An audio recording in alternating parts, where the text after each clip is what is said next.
ఓం శ్రీ గురుభ్యో నమః. కుజగ్రహ మార్పు సెప్టెంబర్ 13వ తారీఖున రాత్రి 9:23 నుండి అక్టోబర్ 27వ తారీఖున తెల్లవారుజామున 3:42 వరకు కూడా అంగారకుడు తులారాశిలో సంచారం చేస్తాడు. అంటే సెప్టెంబర్ 13 నుంచి అక్టోబర్ 27 వరకు కూడా తులారాశిలో కుజుడు యొక్క సంచారం. అంటే కన్యారాశి నుంచి తులారాశిలోకి మార్పు చెందుతాడు. ఎప్పుడు సెప్టెంబర్ 13వ తారీఖు నుండి అక్టోబర్ 27 వరకు కూడా 45 రోజుల పాటు కుజుడు శుక్రుడు యొక్క క్షేత్రంలో తులారాశిలో సంచారం చేయటం. ఈ కుజుడు కూడా స్వాతి విశాఖ నక్షత్రాల్లో సంచారం చేస్తాడు. మరి ఏ విధంగా ఉండబోతుంది? ముఖ్యంగా చూసుకునేటట్టయితే మనం చిత్తా నక్షత్రం 3వ పాదంలో ప్రవేశంతో చిత్తా నక్షత్రంలోను, స్వాతి నక్షత్రంలో, విశాఖ నక్షత్రంలో మరి అంగారకుడు ఆయా నక్షత్రాల్లో ఉంటాడు. అంటే 3 నక్షత్రాల్లో ఉంటాడు అంగారకుడు. సహజంగా కుజుడి యొక్క ఫలితం ఏంటి, కుజుడి యొక్క కారకత్వం ఏంటి మనం తెలుసుకోవాలి కదా. సహజంగా ఇవన్నీ కూడా గోచారీత్యా చెప్పబడే ఫలితాలు అంటారు. కుజుడు వాళ్ళ రాశి దగ్గర నుంచి 3, 6, 11 స్థానాల్లో సుఫలితాలను ఇస్తాడు. మిగతా వాటిల్లో మధ్యమ ఫలితాలు, మిగతా వాటిల్లో చెడు ఫలితాలు ఇచ్చే అవకాశం అనేది ఖచ్చితంగా ఉంటుంది. ఇది గోచారీత్యా చెప్పబడే ఫలితం అంటారు. అలానే సత్వ భ్రూ ప్రాకార రోగ శ్రవణ సాహస శస్త్ర అగ్ని సందర్శన ఉత్పాటన భాతృక కుజ అంటారు. అంటే భాతృక కుజ అంటారు. అంటే కుజుడు ఎలా ఉంటాడు? భూ సంబంధమైన వ్యవహారాలు, కోర్టు, రియల్ ఎస్టేటు, అన్నదమ్ముల విషయాల్లో కానీ, అన్నదమ్ముల మధ్యలో సంబంధాలు కానీ, శారీరక బాధలు, అలానే కెమికల్ కంపెనీసు, అలానే మిషనరీ, మార్కెటింగు, భూమి, ఇండ్లు నిర్మాణం, కన్స్ట్రక్షను, అగ్రికల్చర్ ల్యాండు, న్యాయ వ్యవస్థ, రక్షణ భటులు, న్యాయవాదులు, జడ్జీలు, సైన్యము, అలానే ఏదైతే మేనేజ్మెంటు, భూములు అమ్మడము, కొనడము, అలానే మేస్త్రీ పనులు, యంత్ర సంబంధమైన విషయాలు, మెకానికలు, రోగములు, శస్త్రచికిత్సలు, అగ్ని భయములన్నీ కూడా కలిగే గ్రహం ఏమిటి అంటే కుజుడు. అంటే ఇవన్నీ కూడా అంగారక గ్రహం వల్ల ఏర్పడతాయా అని అర్థం. అంటే ఇక్కడ భూములు కానీ, ఇండ్లు కానీ, రోగాలు కానీ, నరదృష్టి కానీ, ఆపరేషన్స్ కానీ, అలానే అన్నదమ్ముల మధ్యలో కోర్టు సమస్యలు కానీ, అన్నదమ్ముల మధ్యలో కూడా పంచాయతీలు కానీ, డిఫరెన్స్ ఆఫ్ ఒపీనియన్స్ కానీ, ఇవన్నీ కూడా తెలిపే ప్లానెట్ ఏంది, రిప్రజెంటివ్ చేసే ప్లానెట్ ఏంటంటే మార్స్ ప్లానెట్. మార్స్ ప్లానెట్ అనేది రిప్రజెంటివ్ చేసే కొన్ని విషయాలు ఉంటాయి. ఎలాంటి విషయాలు? నేను ఇందాక చెప్పినట్టుగా భూమికి సంబంధించిన ఇళ్ళు, అలానే ప్లాట్సు, కన్స్ట్రక్షను, కోర్టు ఇష్యూసు, లా, న్యాయవాదులు, అలానే కెమికల్ కంపెనీసు, అలానే కోర్టు సమస్యలు, మిషనరీకి సంబంధించినవి, మెడికల్ సంబంధించినవి, కెమికల్ కంపెనీస్, ఇవన్నీ కూడా ఆపరేషన్స్, ఇవన్నీ కూడా తెలిపేవి ఏంటంటే మార్స్ ప్లానెట్ రిప్రజెంటివ్ చేస్తుంటుంది. అంటే మార్స్ ప్లానెట్ అనేది ఎట్టి పరిస్థితుల్లో కూడా అనుకూలంగా ఉండాలి. ఈ మార్స్ ప్లానెట్ కూడా ఈ 45 రోజుల పాటు తన సొంత నక్షత్రమైన కుజుడు నక్షత్రము, అలానే స్వాతి నక్షత్రము, రాహు నక్షత్రమైన స్వాతి నక్షత్రంలో సంచారం చేయటం, గురు నక్షత్రమైన విశాఖ నక్షత్రంలో సంచారం చేయటం వల్ల కుజుడు శుక్రుడు యొక్క రాశి అయిన తులారాశిలో సంచారం చేయటం వల్ల ద్వాదశ రాశుల వాళ్ళకి ఎలాంటి ఫలితాలు ఉండబోతాయో ఒక్కసారి తెలుసుకుందాం. ద్వాదశ రాశుల్లో మొట్టమొదటి రాశి అయిన మేషరాశి వాళ్ళకి అంగారకుడు కుజగ్రహం యొక్క మార్పు అనేది ఏ విధంగా జరగబోతుందో మనం తెలుసుకుందాం. రాశ్యాధిపతి అయిన కుజుడు 7వ స్థానంలో ఉండటం, ముఖ్యంగా శుక్రుడు యొక్క క్షేత్రంలో ఉండటం.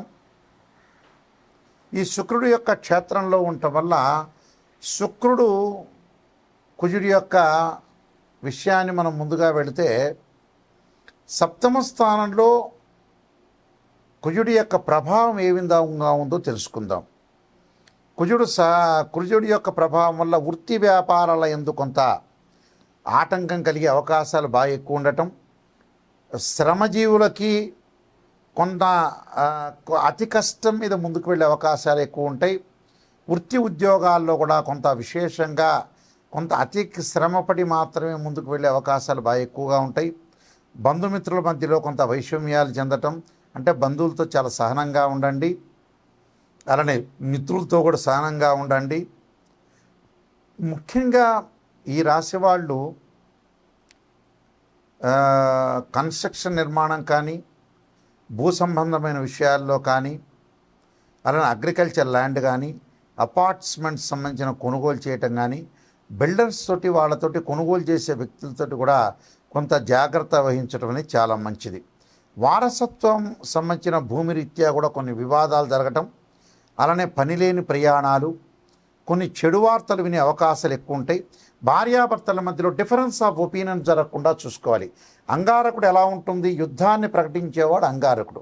అంగారకుడు ఎలా ఉంటుంది? వాహనాల మీద ప్రయాణం చేసేటప్పుడు కూడా కొంత అప్రమత్తంగా ఉండాలి. వేరే వాళ్ళ ద్వారా కూడా కొన్ని డిస్ప్యూట్స్ వచ్చే అవకాశాలు ఖచ్చితంగా ఉంటాయి. కాబట్టి అంగారకుడు కొద్దిగా వీళ్ళకి సప్తమ స్థానంలో ఉండి శుక్రుడి యొక్క క్షేత్రంలో ఉండటం వల్ల కొద్ది జాగ్రత్త వహించడం చాలా ఇంపార్టెంట్ ఇక్కడ. అలానే వేరే విషయాల్లో కూడా కొంత వివాదాలు, ఆర్గ్యుమెంట్స్ లేకుండా, అలానే రహస్య అవయవములు శస్త్రచికిత్సలు జరిగే అవకాశాలు, ప్రమాదాలు జరిగే సూచనలు అనేవి ఒకటి ఉన్నాయి. కాబట్టి అయితే నాయకంటి గారు నెగిటివ్ చెప్తున్నారు అనుకోవద్దండి. మనం ఏదైతే నెగిటివ్ ఉంటుందో దాన్ని పాజిటివ్ చేసుకుని ముందుకు వెళ్తే మన లైఫ్ అనేది అనుకూలంగా ఉండే అవకాశాలు ఎక్కువ ఉంటాయి.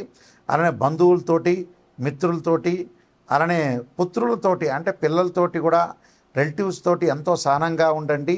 వైషమ్యాలు అంటే గొడవలు జరగకుండా చూసుకోవడం చాలా ఇంపార్టెంట్ ఇక్కడ. ప్రతి విషయంలో కూడా వారసత్వ భూమి రీత్యా కూడా కొంత జాగ్రత్తగా ఉండాలి. పిత్రార్జితం విషయంలో కూడా అన్నదమ్ముల మధ్యలో కొంత అనుకూలంగా ఉండదు. కోర్టు సమస్యలో వెంటాడే అవకాశాలు బాగా ఎక్కువ ఉంటాయి. అయితే ఏంటంటే ఆర్థిక పరంగా ఉండే సమస్యలనే వీళ్ళకి వెంటాడవు, కానీ ఆర్థిక పరంగా అనుకూలంగా ఉంటుంది. కానీ మిగతా వాటి మీద కొంత మానసికంగా దిగుళ్ళు, ఆందోళన చెందే అవకాశాలు ఎక్కువ ఉంటాయి. అంటే ఫైనాన్షియల్ పొజిషన్ బాగుంటుంది, ఫైనాన్షియల్ కానీ ఆర్థిక స్థితిగతుల్లో కొంత అనుకూలంగా ఉండటం, ఆరోగ్యపరంగా అనుకూలంగా ఉంటుంది. దీర్ఘకాలిక వ్యాధులు తగ్గే అవకాశాలు ఉంటాయి. గతం కంటే కూడా ఇప్పుడు మెరుగైన వాతావరణం ఉండే అవకాశాలు ఎక్కువ ఉంటాయి. అత్యంత లాభపడే రాశుల్లో కూడా మేషరాశి అని చెప్పుకోవచ్చు. కానీ మిగతా వివాదాల విషయంలో కొంత గ్రాస్పింగ్ పవర్ ఉంది కదా అని ఎక్కువగా మాట్లాడితే కూడా వివాదం జరిగే అవకాశాలు ఎక్కువ ఉంటాయి. కాబట్టి కొంత జాగ్రత్తగా నూతన వ్యాపారాలు ప్రారంభం చేయొచ్చు, కానీ ఆచితూచి అడుగు వేసి ముందుకెళ్తే మనకు మంచి జరిగే అవకాశాలు ఖచ్చితంగా ఉంటాయి. ముఖ్యంగా మనకి కుజగ్రహము ఏదైనా సరే జన్మజాతకాన్ని బట్టి నీచరాశిలో ఉన్నా, అలానే శత్రుక్షేత్రంలో ఉన్నా కూడా కుజుడు మనకు గోచారరీత్యా బాగలేకపోయినా కొన్ని ప్రత్యేకమైన పరిహారాలు చేసుకోవటం చాలా ముఖ్యమైన విషయం. ఎందుకంటే కుజగ్రహం అనేది సహజంగా ఉచ్చస్థానాన్ని మనం చూసుకుంటాం. ఉచ్చస్థానం అనేది ఎక్కడ ఉంటుందో చూసుకుంటాం. చూసుకున్న తర్వాత దాని యొక్క నీచస్థానాన్ని కూడా మనం గమనిస్తూ ఉంటాం. అయితే ఇక్కడ గోచారరీత్యా ఇక్కడ మనకి కుజుడు అనుకూలంగా లేకపోయినా మనం పుట్టినప్పుడు బర్త్ చార్ట్ అనేది ఒకటి ఉంటుంది, జన్మజాతకం అనేది.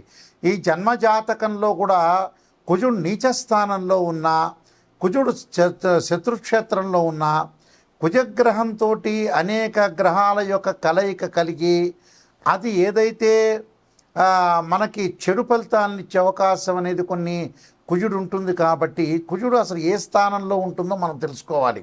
అంటే నీచస్థితి అంటే జన్మజాతకంలో కర్కాటక రాశి నీచస్థానం. అలానే కర్కాటక నుంచి మనం లెక్క వేసుకుంటే సప్తమం అనేది మకర రాశి. మకర రాశిలో కుజుడు ఉచ్చస్థానంలో ఉంటాడు. కుజుడికి వచ్చేటప్పటిగా సహజంగా మేష వృశ్చిక రాశులు అనేవి స్వక్షేత్రాలు అని అర్థం.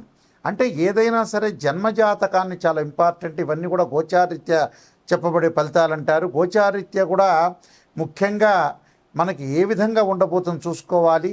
అలానే మన జన్మజాతకంలో కూడా కుజమార్గదశ కలిసి వస్తుందా లేదా చూసుకోవాలి. కుజుడు నీచస్థానంలో ఉన్నాడా లేదా చూసుకోవాలి. అయితే ఓవరాల్గా కుజుడి వల్ల మనకి చెడు ఫలితాలు జరుగుతుంటే మనం ఎలాంటి పరిహారాలు చేసుకోవాలో మనం తెలుసుకోవాలి. ముఖ్యంగా చాలామంది కూడా రకరకాలుగా కుజదోషాలు ఉంటాయి. కుజుడితో ఏర్పడేవి చాలా కాంబినేషన్స్ అనేవి ఉంటాయి. 2, 4, 7, 8, 12 స్థానాల్లో ఉంటే దాన్ని కుజదోషం అని అంటారు. అలానే కుజుడు కొన్ని రాశులకి 13 నక్షత్రాల కుజదోషం అనేది వర్తించదు సహజంగా. అలానే కుజుడు కూడా ఇక్కడ కొన్ని రాశుల్లో కొన్ని లగ్నాల్లో జన్మించిన వాళ్ళకి కుజదోషం అనేది వర్తించదు. అలానే కుజుడు గురువు కూడా కలిస్తే జన్మజాతకంలో కుజుడు యొక్క దోషం పోతుందని శాస్త్రం చెప్పారు. కాబట్టి ఇక్కడ కుజుడు యొక్క ఫలితం ఏ విధంగా ఉందో ఒక్కసారి మనం తెలుసుకుందాం. గోచారీత్యా కుజుడు బాగున్నాడా లేదా తెలుసుకోవాలి. నెక్స్ట్ వచ్చేటప్పటికల్లా కేవలం నాట్ ఓన్లీ ట్రాన్సిట్ సిస్టమే కాదు, గోచారమే కాదు, జన్మజాతకంలో కూడా కుజుడు ఎక్కడ ఉన్నాడు అంటే నీచరాశిలో ఉన్నాడా, కర్కాటక రాశిలో ఉన్నాడా, కుజుడు ఉచ్చస్థానమైన మకర రాశిలో ఉన్నాడా, వారు ఏ లగ్నంలో జన్మించారో ఆ లగ్నాన్ని కుజమార్దశ కలిసి వస్తుందా లేదా తెలుసుకోవాలి. కుజుడు గోచారరీత్యా కూడా మంచి స్థానంలో ఉన్నాడా లేదా అంటే శుభస్థానంలో ఉన్నాడా లేదా తెలుసుకోవాలి. జాతకంలో కుజదోషం అనేది ఉందా లేదా అంటే కుజదోషం అంటే 2, 4, 7, 8, 12 స్థానంలో కుజుడు ఉంటే దాన్ని కుజదోషం అని. కొన్ని నక్షత్రాల కుజదోషం వర్తించదు కూడా. అలాంటి 13 నక్షత్రాలు ఉన్నాయి, కొన్ని రాసులు ఉన్నాయి, కొన్ని లగ్నాలు ఉన్నాయి. అలానే కుజుడు కొన్ని గ్రహాల యొక్క కాంబినేషన్ తోటి కూడా కుజదోషం అని పోతుందని మన శాస్త్రం చెప్పబడింది. అందువల్లే ఇక్కడ కుజుడు గురువు కలిస్తే కూడా కుజదోషం అనేది పోతుంది. కాబట్టి ఇక్కడ కుజగురువుల యొక్క కలయిక కానీ కుజుడి మీద గురుదృష్టి కూడా ఉంటే ఖచ్చితంగా ఈ కుజదోషం అనేది పోతుంది. కాబట్టి కుజుడి యొక్క ప్రభావం ఎలా ఉండబోతుంది, అందులో ముఖ్యంగా కుంభ సింహరాశుల్లో జన్మించిన వాళ్ళకి కుజదోష ప్రసక్తి లేదని శాస్త్రం చెప్పారు. అంటే కుంభే సింహే నదోష అంటే నదోషం అంటే ఇక్కడ ఏంటంటే వాళ్ళకి నదోషం అంటే ముఖ్యంగా చెప్పబడింది ఏంటంటే ఈ 2 రాశుల వాళ్ళకి శాస్త్ర ప్రకారంగా దోషం అనేది ఉండదు అని అర్థం. అంటే గురుమంగళ సంయోగే భౌమదోష నవిద్యతే అన్నారు ఇక్కడ. అంటే గురువు కుజుడితో కలిసిన అలానే గురువు యొక్క దృష్టి కుజుడి మీద ఉన్నా కూడా ఇక్కడ కుజదోషం అనేది వర్తించదు అని చెప్పారు. అలానే కుంభే సింహే నదోష స్యాత్ అంటారు.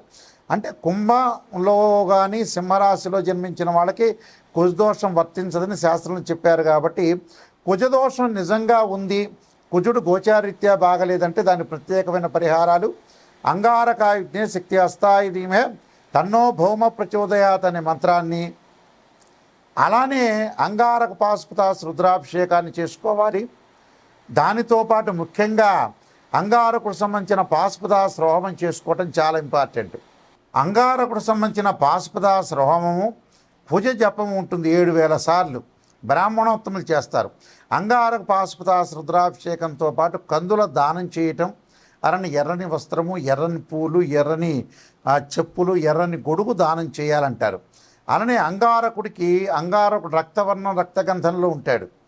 అలానే ఏదైతే ఎరుపు రంగుల శివలింగానికి అంగారక పాశుపతాస్ రుద్రాభిషేకం చేయాలి. వీలైతే ఇంకా విశేషంగా 10 శివలింగాలతో అభిషేకం చేయటం వల్ల అంగారక పాశుపతాస్ రుద్రాభిషేకం చేయటం వల్ల కూడా మంచి జరుగుతుంది. అలా నవగ్రహాల్లో అంగారకుడు ఉంటారు. అంగారకుడి యొక్క అభిషేకం చేసుకోవాలి. పంచామృతాలతో కానీ, పండ్ల రసాలతో కానీ, చెరుకు రసంతో కానీ అంగారకుడు సంబంధించిన అభిషేకం చేస్తే అంగారకుడి యొక్క దోషం అనేది క్లియర్గా తొలగిపోతుంది. తొలగిపోవటం వల్ల రియల్ ఎస్టేట్ కానీ, కన్స్ట్రక్షన్స్ కానీ, గొడవలు కానీ, తగాదులు కానీ, అన్నదమ్ముల మధ్యలో కానీ, శారీరక సంబంధాలు కానీ, న్యాయ వ్యవస్థ కానీ, న్యాయవాదులు కానీ, భూముల అమ్మకాలు కొనుగోలు చేయటాలు కానీ, మెకానికల్ సంబంధించిన ఏదైతే షాప్స్ ఉంటాయో వాళ్ళకు కానీ, అందరికీ కూడా మెడికల్ కంపెనీల వాళ్ళకు కానీ, మెడికల్ ల్యాబొరేటరీస్ వాళ్ళకు కానీ, డాక్టర్స్ కానీ అందరికీ కూడా అనుకూలంగా ఉండే అవకాశం ఖచ్చితంగా ఉంటుంది. మీ అందరికీ కూడా అంగారకుడు సుబ్రహ్మణ్య స్వామి అనుగ్రహం కలగాలని ఆశిస్తూ సర్వే జనా సుఖినో భవంతు.